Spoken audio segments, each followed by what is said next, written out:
Tu dis que le diable a inventé des religions pour aveugler les gens. Et c'est une réflexion intéressante. Mais poussons la logique jusqu'au bout avec 3 preuves. Le plus grand tour du diable. Si le diable veut aveugler les gens, son plus grand succès n'est pas forcément d'inventer une nouvelle religion, mais de modifier celle qui existe déjà de l'intérieur.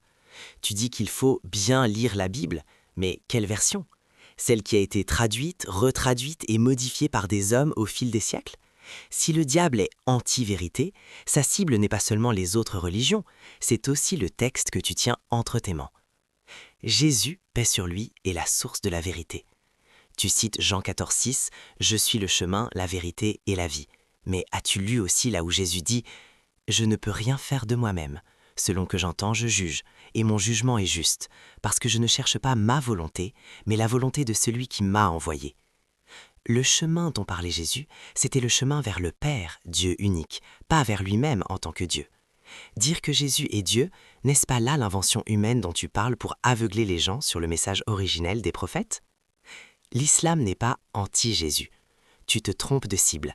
Les musulmans aiment Jésus, croient en sa naissance miraculeuse et en son message. Nous ne sommes pas anti-Jésus, nous sommes anti-modification. Nous suivons le Jésus qui se prosternait devant Dieu, pas le Jésus super-héros ou divinisé créé par les traditions plus tardives.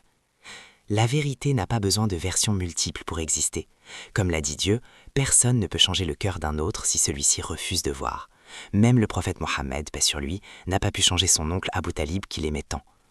Alors, je te pose la question. Est-ce que tu suis le Jésus des Écritures originales ou le Jésus modifié par les doctrines des hommes? Lis bien ta Bible, mais lis-la sans les lunettes des traditions.